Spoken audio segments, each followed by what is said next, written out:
ಕೂಡಲೇ ಏನು ಪ್ರಶ್ನೆ ನಿಮ್ಮದು? ಸರ್ ಹೇಗಿದೆ ಅಂತೇಳಿ ನಮ್ದು ಏನು ನಿಮ್ಮ ನಕ್ಷತ್ರ ಏನು? ಗೊತ್ತಿಲ್ಲ ಗುರುಜಿ ಅವರು. ಓಕೆ, ಏನಂತ ಕರೀತಾರೆ ನಿಮ್ಮನ್ನು? ಜಗದೀಶ್ ಅಂತ ಹೇಳಿ ನೇಮ್. ಓಕೆ ಸರ್, ನೋಡಿ ಈ ವರ್ಷ 8 ಅನ್ನೋ ನಂಬರ್ ಸರಿಯಿಲ್ಲ ಅಂತ ಹೇಳಿದ್ರೆ ಅದ್ರಲ್ಲಿ 26 ಅಲ್ವಾ? ಹೌದು.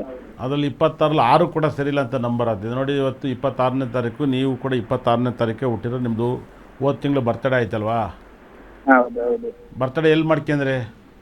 ಬರ್ತಡೇ ಏನು ಆಚರಿಸಿಲ್ಲ ಸ್ವಾಮಿ ಗುರುಜಿ ಅವರೇ.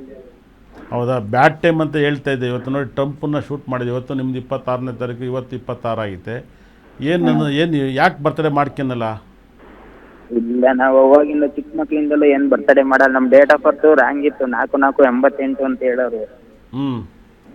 ನಾವು ಆಮೇಲೆ ಅದನ್ನೆಲ್ಲ ಕ್ಲೀನಾಗಿ ತೆಗೆದು ಹುಡುಕಿದ್ದಾದ್ಮೇಲೆ ನಮಗೆ ಸಿಕ್ಕಿರೋ ನನ್ನ date of birth Aadhaar card ಆಗಿರೋದೆಲ್ಲ 4/4/88 ಅಂತಲೇ. ನಾನು ಇವಾಗ ಏನು ಮಾಡ್ತಾಯಿದ್ದೀರಾ?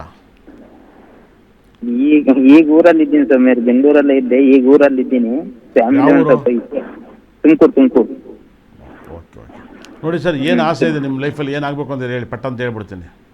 ಹಳ್ಳಿ ಕಡೆ ಏನಾದರೂ ಮಾಡೋಣ ಅಂತ, ಬಿಸ್ನೆಸ್ ಅಥವಾ ಏನಾದರೂ. ಫ್ಯಾಮಿಲಿ ಒಂದು ಸ್ವಲ್ಪ ಇಶ್ಯೂ ಆಗಿದೆ ನಮ್ದು, ಹಂಗಾಗಿ ಏನು ಮಾಡೋಣ ಅಂತ ಇದ್ರೆ ಹೇಳಿ. ಯಾವ ಬಿಸ್ನೆಸ್ ಮಾಡ್ಬೋದು ಸ್ವಾಮಿ ನಮಗೆ? ಸರ್ ನೋಡಿ ಸರ್, ನನ್ನ ಪ್ರಕಾರ ಒಳ್ಳೆ ಟ್ರಾವೆಲ್ಸ್ ನಂಬರ್ ಚೆನ್ನಾಗಿ ಆಗಿಬರುತ್ತೆ ಮತ್ತು ಹಸು ಸಾಕಣೆ ಆಗುತ್ತೆ. ದಯವಿಟ್ಟು ಮಾಡಿ, ಒಳ್ಳೆಯದಾಗಲಿ. ಓಕೆ, ಧನ್ಯವಾದ ಸರ್ ಕರೆ ಮಾಡಿದ್ದಕ್ಕೆ. ಮತ್ತೊಬ್ರು ಕಾಲರ್ ಇದ್ದಾರೆ. ಹಲೋ ಹಲೋ, ನಮಸ್ತೆ. ಏನು ಹೆಸರು, ಎಲ್ಲಿಂದ ಕರೆ ಮಾಡ್ತಾ ಇದ್ದೀರಾ? ಮೇಡಮ್ ನಾನು ಲಕ್ಷ್ಮಿಯಿಂದ ಕರೆ ಮಾಡ್ತಾ ಇದ್ದೀನಿ. ಲಕ್ಷ್ಮಿ ಹೇಳಿ. ಮತ್ತೆ ಇವಾಗ ಮಾಡಿರಲ್ಲ ಅವರೇನಾ? ಅವರೇ ಸರ್. ಇವಾಗ ಫಸ್ಟ್ ಕಾಲ್ ಮಾಡಿದ್ನಲ್ಲ ಅವರೇ ಸರ್. ನನ್ನ ಫ್ರೆಂಡು, ನಮ್ಮ ಅಳಿಯದ ಫ್ರೆಂಡ್ ಬಗ್ಗೆ ಕೇಳಬೇಕಾಗಿತ್ತು. ಕೇಳಿ ಏನು ಪ್ರಶ್ನೆ? ಅದೇ ಅವ್ರಿಗೆ ಕೆಲಸ ಹೆಂಗಿರುತ್ತೆ ಅಂತ ಟೈಮಿಂಗ್ಸ್ ಹೇಳ್ತೀನಿ. ಏನು ನಕ್ಷತ್ರ ಹೇಳಿ? ನಕ್ಷತ್ರ ಹೇಳ. ಹಾಂ, ನಕ್ಷತ್ರ ಹೇಳಿ.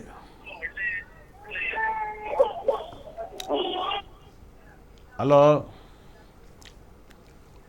ಓಕೆ, ಕಾಲ್ ಕಟ್ ಆಗಿದೆ ಗುರುಜಿ. ಬೇರೆ ಕಾಲರ್ ಇದ್ದಾರೆ. ಹಲೋ ಹಲೋ, ನಮಸ್ತೆ. ಏನು ಹೆಸರು, ಎಲ್ಲಿಂದ ಕರೆ ಮಾಡ್ತಾ ಇದ್ದೀರಾ? ಮೇಡಮ್ ನಾವು ಚನ್ಕೇಶ್ ಅಂತ, ಹಾಸನ ಒಣೇಶ್ವರದಿಂದ. ಓಕೆ, ಯಾರ ಬಗ್ಗೆ ಕೇಳಬೇಕು? ನಮ್ಮ ಬಗ್ಗೆನೇ ಕೇಳಬೇಕು ಮೇಡಮ್. ಡೇಟ್ ಆಫ್ ಬರ್ತ್ ಹೇಳ್ತೀರಾ? ಮೇಡಮ್ 6/2/1978. 6/2/78 ಸರ್. 1978. ಹುಟ್ಟಿದ ಸಮಯ? ಸರ್ ಸಮಯ ಏನು ಗೊತ್ತಿಲ್ಲ ಸರ್. ನಾನು ನಿಮ್ಮ ಶಿಷ್ಯನೇ. ಹೌದಾ? ಎಲ್ಲ ಕ್ಲಾಸಲ್ಲಿ ಅಟೆಂಡ್ ಮಾಡಿದ್ದೀನಿ ಸರ್. ಹೌದಾ? T20 ವರ್ಲ್ಡ್ ಕಪ್ ಫೈನಲ್ ದಿನಲೂ ಕಾಲ್ ಮಾಡಿದ್ದೆ. ಗೆಲ್ತಾರೆ ಅಂತ ಹೇಳಿದ್ರಿ ಸರ್ ನೀವು. ಹೌದಾ? ಹೌದು ಸರ್. ಲೈವಿಗೆ ಮಾಡಿದ್ರಾ? ಹೌದು ಸರ್, ನಿಮ್ಮ ಲೈವ್ ಮಾಡಿದ್ದೆ ಸರ್. ಓ, ಸೂಪರ್.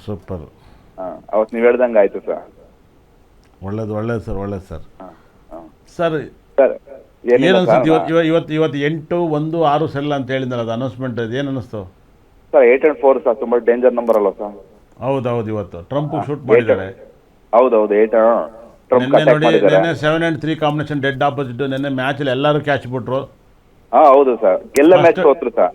ಎರಡೂ ಗೆಲ್ಲೋ ಮ್ಯಾಚ್ ಸೋತೋದ್ರು. ಮತ್ತು ಒಳಗಡೆ ಸ್ಟೇಡಿಯಂ ಒಳಗಡೆ ಪ್ಲೇಯರ್ನ ಕರ್ಕೋಕೆ ಆಂಬುಲೆನ್ಸ್ ಬಂತು ಸರ್. ಆಮೇಲೆ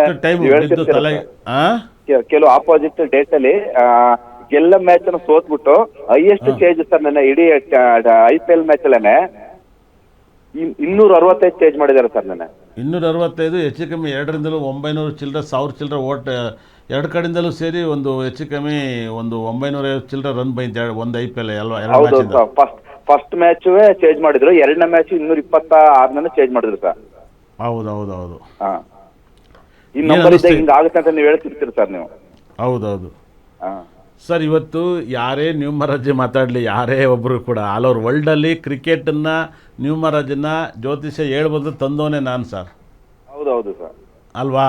ಇವತ್ತೆಲ್ಲರೂ ಏನೇನಾರು ಮಾತಾಡ್ತಾರೆ. ಇದನ್ನು ಜೀವ ತಂದು ಇನ್ಸ್ಟಾಗ್ರಾಮು ಎಲ್ಲ ಚಾನಲ್ಲು ಮಾತಾಡಿ ಮ್ಯಾಚ್ ಗೆಲ್ಲೋರ್ಗೂ ತಲೆ ಕೆಡಿಸ್ಕೊಂಡು ಎಷ್ಟು ಕಷ್ಟ ಗೊತ್ತಾ ಸರ್? ನಾಳೆ ಏನಾದ್ರು ಹೆಚ್ಚು ಕಮ್ಮಿ ಜನ ಬರಲ್ಲ. ಅದು ನಮ್ಮ ಲೈಫ್ ಇಂಪಾರ್ಟೆಂಟು. ಅದು ಎಷ್ಟು ಮಾಡಿದ್ದೀನಿ ಸರ್ ನಾನು. ನಿಮ್ಮ ಕ್ಲಾಸ್ ಎಲ್ಲ ಅಟೆಂಡ್ ಮಾಡಿದ್ದೀನಿ ಸರ್. ಮುಂಚೆಲ್ಲ IPL ಕ್ಲಾಸೇ ನಡೆಸುವೆ ಸರ್ ನಾನು. ಯಾರು ಗೆಲ್ತಾರೆ ಅಂತ ಆನ್ಲೈನ್ ಕ್ಲಾಸ್ ನಡೆಸುವೆ. ಎಲ್ಲ ಇದೇ ಮ್ಯಾಚ್ ಗೆಲ್ತಾರೆ, ಇಷ್ಟಿಷ್ಟೇ ರನ್ ಬರುತ್ತೆ ಅಂತ ಸ್ಟಡಿ ಮಾಡಿ ಹೇಳುವೆ ನಾನು. ಆಮೇಲೆ ಸರ್ ಇಷ್ಟೇ ಸ್ಕೋರ್ ಇದ್ದಾಗ ವಿಕೆಟ್ ಬೀಳುತ್ತೆ ಅಂತ ಹೇಳಿರಲ್ಲ ಸರ್? ಹೌದು. ಇವತ್ತರೆಗೂ ನೋಡಿ 78, 80, 78, 87, 42 ಅಲ್ಲ ಅಥವಾ 48, 29 ಇವೆಲ್ಲವೂ ಕೂಡ ಡೇಂಜರ್ ಸ್ಕೋರ್ ಅಂತ ಹೇಳ್ತೀನಲ್ವಾ? ಹೌದು ಸರ್ ಆಗ ಒಳ್ಳೆ ವಿಕೆಟ್ ಬಿಟ್ಬಿಡ್ತಾರೆ ಸರ್. ರೋಹಿತ್ ಶರ್ಮನು 80 ಆದಾಗ ವಿಕೆಟ್ ಹೋಗಿತ್ತು ಸರ್ ಹೋದ್ ಮ್ಯಾಚ್ ಅಲ್ಲಿ. ಹೌದೌದು. ಆಮೇಲೆ ರೋಹಿತ್ ಶರ್ಮ ನೋಡಿ, ವೃಷಭ ರಾಶಿ ರೋಹಿತ್ ಶರ್ಮಂದು ರೋಡಿ ನಕ್ಷತ್ರ ನೋಡಿದ್ರೆ ಫಸ್ಟು ಇಂಜುರ್ಡಾಗಿ ಆಚೆ ಹೋಗೋದು ವ್ಯಕ್ತಿ ಅದೇನೆ ಅಲ್ವಾ? ಕರೆಕ್ಟ್ ಆಯಿತು. ಹೌದು.